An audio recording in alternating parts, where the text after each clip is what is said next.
Tu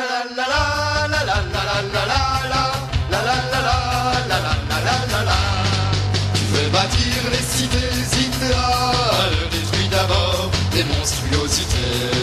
Gouvernement, casernes, cathédrales, qui sont pour nous autant d'absurdités. Sans plus attendre, gagnons le communisme. Dans ce contexte-là, la nuit, entre autres, un de nos objectifs politiques, ça a été de lutter au cours des dernières années contre la montée de la droite populiste à Québec. Ça reste encore un de nos objectifs centraux.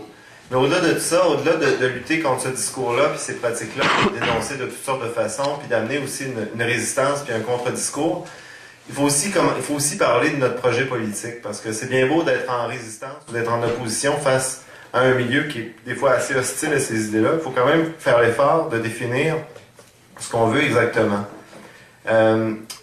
C'est sûr que on connaît bien la critique que font les anarchistes en général de l'État et du capitalisme. C'est pas mon objectif ce soir de revenir vraiment là-dessus. Ce qu'on connaît moins en revanche, c'est par quoi les anarchistes souhaitent remplacer justement ces deux systèmes-là liberticides. Et c'est là où je trouve que le mouvement anarchiste, sa faiblesse actuellement, c'est d'être capable de définir clairement un projet politique qui apparaît cohérent, qui apparaît sensé aux yeux d'une partie importante de la population. On sait par exemple qu'au fil des ans, il y a des générations entières de travailleurs et de travailleuses qui se sont quand même penchés sur cette question-là. Quel monde on veut? Comment on veut changer cette société? Et en bonne partie, le projet communiste libertaire est apparu grâce à leur lutte et grâce à leur réflexion. C'est pas un projet qui est né spécifiquement dans la tête de penseurs ou de grands théoriciens, mais de l'expérience concrète de la lutte sur plusieurs continents. Le communisme libertaire, c'est pas, à mon avis, en tout cas, un idéal qui est figé, qui est comme sclérosé dans le passé, comme certains le pensent malheureusement. C'est pour moi, en tout cas, si on peut l'appeler ainsi, un programme. Le mot est peut-être pas très politiquement correct, libertaire, mais un projet, en tout cas, qui est d'actualité, puis qui mérite d'être débattu publiquement en tant que tel. Une chose sur laquelle les anarchistes s'entendent souvent, c'est de dire que la production capitaliste entraîne, d'une part, l'exploitation salariée, et que cette production-là est faite davantage pour, évidemment, répondre au désir de profit de certains qu'à un réel usage social positif qu'on en fait.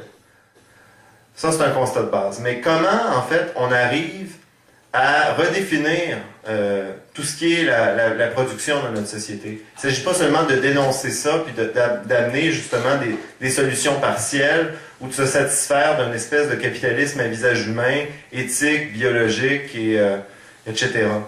Il s'agit, d'un point de vue communiste libertaire, de poser la question de la réappropriation de ces moyens-là, de produire et de distribuer les choses dans notre société, les biens et les services.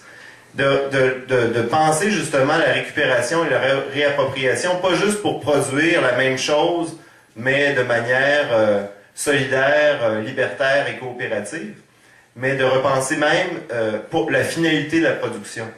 Et ça, c'est possible seulement, on peut juste repenser la finalité de la production dans un système, dans une société, si on récupère justement les instruments de produire tout ça. Alors ça, je trouve que c'est une zone grise qui est souvent évacuée dans le discours anarchiste, puis qu'il faut poser actuellement. Pourquoi on produit, comment on produit, ça c'est possible si on récupère les instruments. Et on ne peut pas les récupérer, évidemment, en créant ciseaux. Tout à l'heure, on pourra essayer de voir comment on peut arriver jusque-là. Donc, et c'est possible de repenser la finalité de la production, puis comment on produit les choses dans notre société, si on arrive à instaurer à mon sens, un des piliers du communisme libertaire, qui est sans doute l'autogestion généralisée. L'autogestion partielle, c'est un pas dans la bonne direction. Des projets autogérés sont sans doute une très très bonne chose, mais tant qu'on ne pensera pas à l'autogestion généralisée d'une société, donc des moyens de production, je pense que nos expériences sont condamnées à être partielles, à être des laboratoires intéressants, certes, mais qui vont toujours être condamnés à vivre malheureusement des échecs, parce que le reste de la société est plutôt hostile à ça.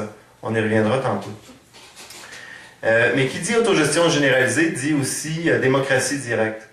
La démocratie, c'est un bien beau mot qu'on entend souvent, mais elle s'arrête souvent justement au pied de notre lieu de travail. Dans nos lieux de travail, il n'y a pas beaucoup de démocratie. Hein. On nous dit à peu près comment comment on doit s'habiller, à quelle heure on doit arriver, comment on doit produire, qu'est-ce qu'on doit faire, dans quel ordre, à quel rythme, etc., etc. Et donc, le pouvoir au peuple, c'est un bien. Je pense que ça n'a rien à voir avec la façon dont on produit les choses dans notre société. Et même quand on sort de notre lieu de travail, le régime démocratique actuel dépossède les gens au quotidien de leur réel pouvoir de changer, d'influencer les choses sur leur vie de tous les jours. Donc la démocratie directe, d'un point de vue communiste libertaire, c'est non seulement l'appliquer à la sphère politique, mais aussi l'appliquer à la sphère économique. Et ça, évidemment, ça va de pair avec un autre pilier, un autre élément important du projet communiste libertaire, c'est la question du fédéralisme. C'est-à-dire qu'on ne peut pas penser transformer la société à petite échelle, dans un quartier à la fois, tandis que le reste du monde vit autrement, travaille autrement.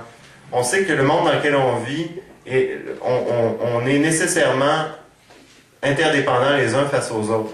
Et de ce constat-là, je pense que c'est valable aussi bien au plan social, au plan politique qu'au plan économique.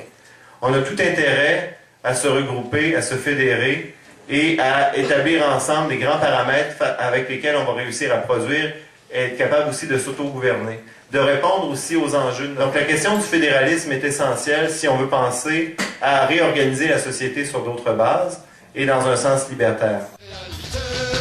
Debout, debout, compagnons de misère, l'heure est venue, il faut nous révolter, que le sang coule et rougisse la terre, mais que ce soit pour notre liberté.